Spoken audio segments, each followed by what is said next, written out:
Hello, students. Welcome to the review for Unit 4 of Geometry A. This unit is called Congruent Triangles and Quadrilaterals, and it is the basis of most of geometry, as you probably figured out. We can learn a lot from triangles and quadrilaterals and the theorems that accompany them. So let's get started. First of all, congruent triangles have the same shape and size. That's what it means to be congruent. There are four basic ways or theorems that you were asked to choose from when you look at two triangles to make sure that they are actually congruent. One of them is called AAS, or angle side. And you can see that I've got lines drawn to angle side, this triangle right here. We're looking at two angles, 30 degrees and 70 degrees, and one side. Now, the way we determine which theorem to use is the order of the things that we know. So here, if we start at the 30, we know an angle. Moving to the next angle, we know that one, and then we know a side. Notice if we try to go around the other way, we don't know the other side. We could go side, angle, but that isn't one of our theorems. So angle, side works for this one.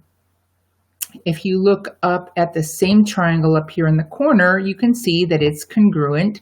It has the same two angles in the same order and the same side also in the same order. So angle 30, angle 70, angle 10, even though the configuration of the two triangles is different.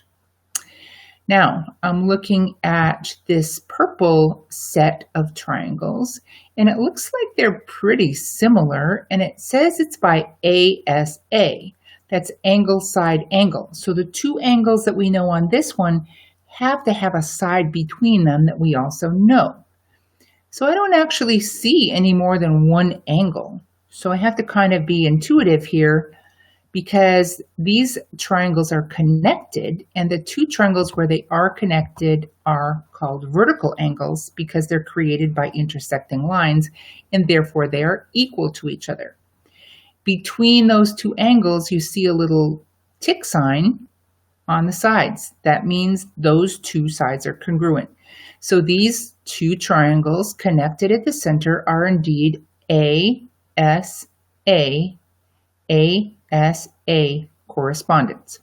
Another pair down here in the blue is the same. You can see that all three angles are congruent. So that's angle. But remember, angle is not a triangle congruency theorem, because even though the angles are the same, the sides could be of any length whatsoever. A gigantic triangle or a small one could have the same angles. But because one of the sides has a tick mark, we can use the angle on one side of that side and the angle on the other to prove these congruent by ASA. I don't have an example of a side, angle, side, but I do have an example of a side. These two triangles are split. It's basically a kite that's split down the middle. And because they share a side, we know that the side length is the same for both triangles. And then the others are marked with their lengths, so we can see that all of the side lengths are the same. So side works for congruency, but angle does not. Now, we learned a lot about right triangles and the slightly different theorems that can be used to prove that they are congruent. Because we already know that one of the angles is congruent, we only have to choose two other things to prove. So the three choices we have are HA, which is hypotenuse angle, HL, hypotenuse leg, or LL, leg. And any of these will do to prove two right triangles congruent. In the top ones up here, we're using HA because the hypotenuse, or the diagonal across from the right angle, have tick marks showing that they're the same, and one of the angles is also the same. So on this one, the best choice would be hypotenuse angle. On this second set, you can see that we also have the hypotenuse equal. They have the same tick marks. And another leg of the triangle has a tick mark that matches as well. So for this one, hypotenuse and leg. Then finally, down in the third example, we have tick marks on both of the legs, but not on the hypotenuse, but that's enough to tell us that these triangles are congruent. Now, if you think back to the last slide, this would also be a side angle side, right? Because we've got a side, then an angle between them, and another side. So the theorems are not really different theorems. They're basically just shortcuts that we can use for right triangles. Here's a proof that you're going to be asked to look at in the unit test, and I want you to make sure that you're familiar with all aspects of it. You're given an image up here, and you're also given information that angle 1 is equal to angle 2. So I'm going to put a single line here and a single line here. That shows that they are the same. Also, angle 5 equals angle 6. And here is angle 6 over here, and I'm going to put a double arc to show that it is equal to angle 5. And we are supposed to prove that MQ, the line from M to Q, that it is equal to the line distance from M to P. Well, how would we go about doing that? If you had to set up a 2-column proof, number 1, you always start with the given information as statement 1. Reason 1 will always be the word given. Now let's think about the relationship between these angles. Well, I can see over here that angle 3 is supplementary to angle 5, and angle 4 is supplementary to angle 6. So I know that these two angles are also equal to each other, because if two angles are supplementary to same or equal angles, then they are going to be the same. Okay, so I'm going to mark those with 3 arcs now that we know that those are equal. Now there is a specific theorem that tells me that, and that is called the exterior sides are in opposite rays, so I can determine the measure of them. Oh, so this step is just to say that they're supplementary. Then the next step is to tell you that angle 3 equals angle 4, and the theorem that implies that is supplements to equal angles are also equal. Now finally, I'm going to say that MN, the line that extends through the middle of this kite, is the same measure, and let's assume that this mark right here is N. MN is equal to MN. Well, they're the same line, so of course they're equal. And whenever we have two identical things equal to each other, the reason is always the reflexive property.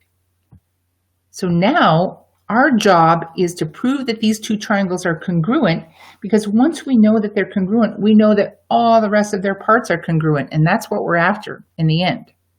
When you're doing a proof, always remember what you're after in the end, and we want to show that these two lines are the same.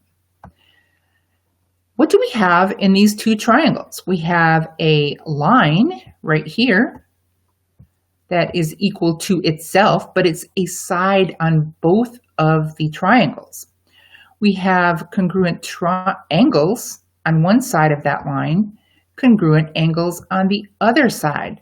So that means we've got angle, side, angle, which is enough for us to say that those triangles are congruent. And here we have triangle MNQ is congruent to triangle MNP. Why? Angle, side, angle theorem. Check. Now, once we know that the two triangles are congruent, every single part of them is going to be congruent, including MQ and MP. So we can say that they are equal to each other, and the reason is a very common reason. CPCTE stands for congruent parts, or corresponding parts of congruent triangles are equal. In other words, once you get to the point where you prove the triangles are congruent, every other part can be said to be equal. Complicated proof because it takes a lot of steps, but nothing new based on the theorems that you learned. Now we're going to be talking about types of triangles. We talked about how we name triangles before, but we have additional information about triangles that are going to help us with some of the theorems that we came to in this unit. First of all, we know that all the interior angles of a triangle add to 180. So looking at this diagram, can we find angle ADB, this angle right here? Well, we know that this triangle consists of 3 angles. 2 of them are 60. In order to reach 180, this one has to be 60 as well. So yes, we can. Then what kind of triangle is ABD? Well, if all of the angles are equal, that means all of the sides are equal. So this is an equilateral triangle. Check. Now, if AB equals BC, right here, what kind of triangle is BCD? Now, this is a little bit more complex. So we know that all of the sides of the triangle, the first triangle, are equal to each other, and one of the sides is shared between the 2 triangles, and the other one is said to be equal. Well, if these 2 are equal, we can't necessarily assume that the third side is equal, so we don't really know. However, we do know which side is the longest because this 37 and an 8, I think, angle is across from a side that's equal to the sides in the other triangle, but the angle across from it is much smaller. That means the other angles are going to be larger. In fact, what do we know about whether or not these triangles are congruent? We know that they are not congruent because one of the angles doesn't match. We do know that 2 sides are the same and the other side is not because we know they're not congruent. That means that this is an isosceles triangle because we know that 2 sides are different. Now, in an isosceles triangle, the 2 angles at the bases, and this base is going to be over here on the upper right, are going to be the same measure because they're across from equal sides. And even though it doesn't look like it in this image, it's true, which means that the largest angle is going to be this one over here. And it says which one is the longest side, so it would be side CD. So even though we weren't given a whole lot of information, we actually know a lot about this triangle that only had 1 angle given. Okay, we talked a little bit about quadrilaterals, and sometimes it's confusing because you think of a quadrilateral as a square or a rectangle, but all of these different shapes are quadrilaterals. And the first thing you want to sort out when thinking about the properties of quadrilaterals is the shape you're looking at a square or a rectangle? If it is, here's our square and our rectangle, then the diagonals are equal. We have proved this in the lesson because when you create a diagonal to one of these, let me see if I have a line tool. When you create a diagonal, it creates a shared side of 2 triangles, and those 2 triangles are congruent, and because they're congruent, we know that all parts of them are congruent, and so the diagonals are equal if it's a square or a rectangle. Then, is the rectangle a square? Well, in order to be a square, it has specific features. It has to have 4 90-degree angles, and it has to have 4 equal sides. Is it a rhombus or a parallelogram? Remember, a rhombus has 4 identical sides, but it is not a square because it does not necessarily have angles that are the same or 90 degrees. A parallelogram is very much like a rectangle, But remember, the angles do not have to be right angles in a parallelogram. So I created this diagram because you can see that if you decide that your quadrilateral is a parallelogram, meaning that it has two sets of parallel sides, it could still be a rhombus, a rectangle, or a square. It doesn't have to be this shape of this purple thing. That's a general category. If you find out that in addition to having two sets of parallel sides, all the sides are equal, then it's a rhombus. If you find out that in addition to having all four sides equal, it has four angles that are equal, then it's a square. That means a square is a rhombus, a square is a parallelogram, and a square is a quadrilateral. It came all the way down to the most specific of a square. Same thing if you take this other track from the parallelogram, if you decide that the sides are not equal, but they are parallel, then if the angles are 90 degrees, then it's a rectangle. Can a rectangle be a square? Yes. A rectangle just means that it has two sets of parallel sides and that the angles are 90 degrees. And if those sides end up being the same measure, it's a square. So a square is a rhombus, a square is a rectangle, a square is a parallelogram, and a square is a quadrilateral. All right. Let's do another proof.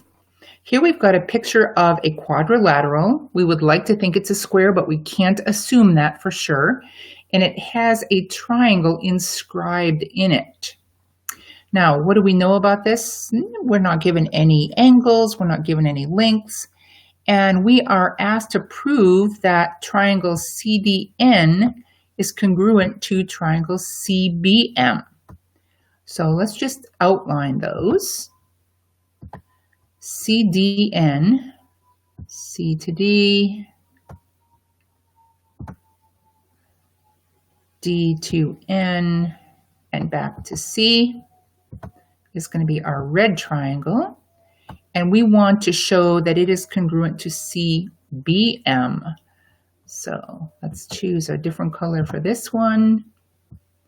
C to B, B to M, and then M back to C.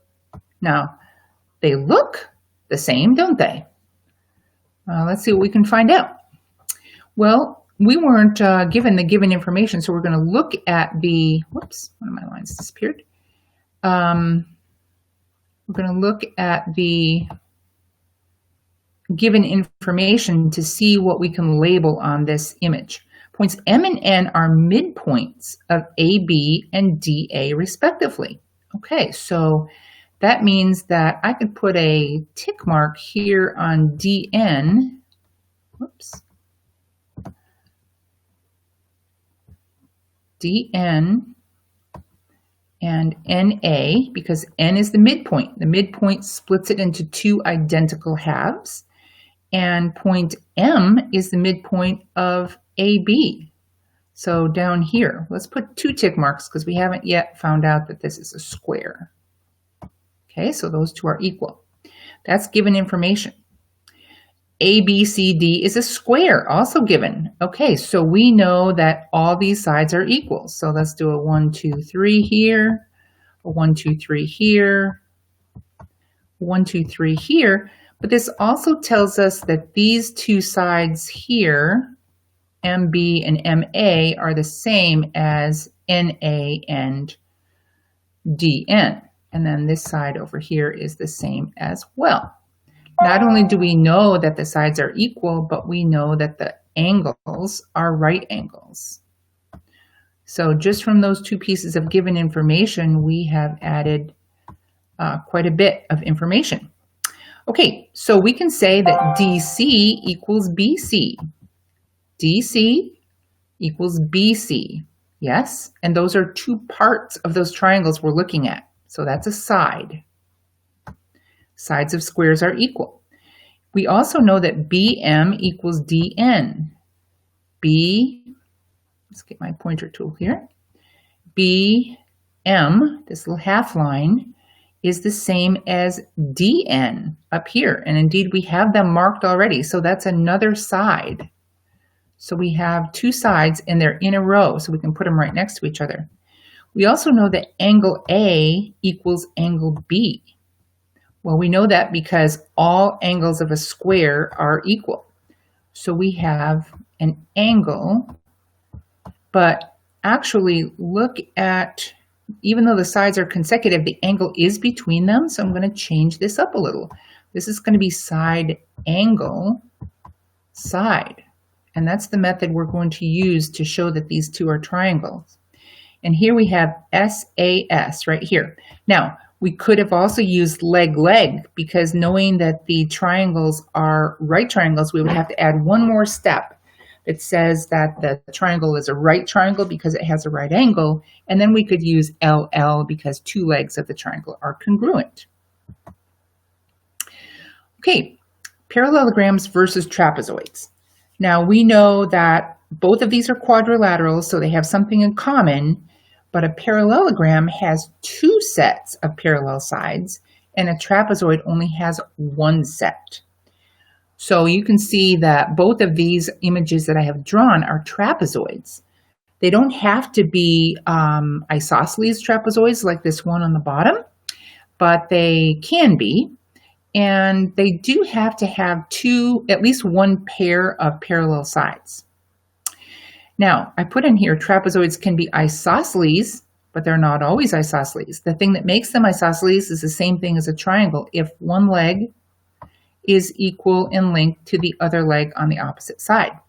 Isosceles trapezoids have equivalent base angles, just like isosceles triangles. So important features to know about triangles. I put a chart in here that talks about the features of trapezoids and parallelograms. In a parallelogram, opposite sides are equal. Opposite sides are parallel. In a parallelogram, pairs of opposite angles are also equal. And consecutive angles are 180 degrees or supplementary. The diagonals of a parallelogram bisect each other. They are not necessarily equal in length, but they do bisect each other so that the point where they intersect splits both diagonals exactly in half. And its diagonals always form two congruent triangles because the side angle side will always be true for a parallelogram. That's not necessarily true of a trapezoid, but a trapezoid does have other features that allow us to find out more about it. Okay, now if we have to use triangles, we can do a lot of things, including learning about parts of a hexagon. The cool thing about a hexagon is it is made up of 6 equilateral triangles. So each side of the hexagon is a chord of a circle that circumscribes it, and each radius of that circle is also a side of one of those equilateral triangles. So in this case, hexagon ABCDEF is inscribed in a circle, and the length of each side is 8. Let's put a little 8 up here. And they're all the same because it looks like a regular hexagon. We want to know, what is the length of the apothem PQ? PQ is the distance from the middle of one of these chords to the center of the circle. So it basically splits one of these little equilateral triangles in half. Now, the first thing you need to know is PQ is the height of that triangle, that equilateral triangle.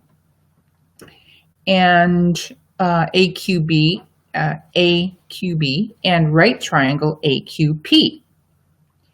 So, because of the Pythagorean theorem, and remember the Pythagorean theorem is a squared, which is a leg of the triangle, plus b squared, which is another leg of a right triangle, equals c squared, which is the hypotenuse of the triangle. We can use this theorem to figure out the length of this line. This is the one we're trying to find out right here.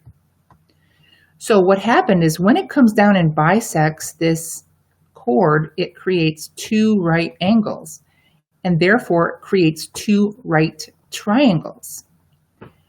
Now we know that the length of the hypotenuse are not only the same, but they are the same as the chord, which is 8. So we know these are 8. And we know that this apothem splits the chord in half, and so these are each 4. So we know a lot about this just using what we have been told. So now we can go ahead and use the Pythagorean theorem because we've got the hypotenuse and a leg. We're going to call A 4, and the hypotenuse is always the C, so we're going to call C 8. We're going to set it up as 4 squared plus, and I'm going to call this A squared because it's standing for apothem, equals C squared, which is 8 squared. And we should be able to figure this out pretty well. 4 squared is 16, 8 squared is 64. If I subtract 16 from 64, I find out that A squared equals 48. Now, the only thing bad about this is there's no perfect square root of 48. But if I take the square root of both sides of this equation, I can tell you that A equals the square root of 48. And let's just do a quick little review of how to simplify a square root if it contains a factor that's a perfect square. 48 happens to equal 16 times 3. And 16 is a perfect square. I chose 16 because I knew it was a perfect square, and there's only a few to choose from. It's not divisible by, well, it is divisible by 4, so we could have gone that route, but it's not divisible by 9, it's not divisible by 25, so I found out that it is divisible by 16. Therefore, the square root of 48 equals the square root of 16 times 3. And because of the rules of exponents and square roots that I learned in algebra, I know that I can split this up into the square root of 16 times the square root of 3, and that the square root of 16 is 4. So the square root of 48 equals 4 times the square root of 3, which cannot be simplified. It can only be approximated. So there you have it. The length of this apothem is 4 square root 3. You're going to be using that a lot more in the next unit, but for right now, that's enough. That's all you need to know for this test. If you have any questions about what I've covered or other things that you saw in the unit that I didn't cover, please let me know when you call or leave me a message before you take the test, and I'll be happy to help you out. Good luck on the test.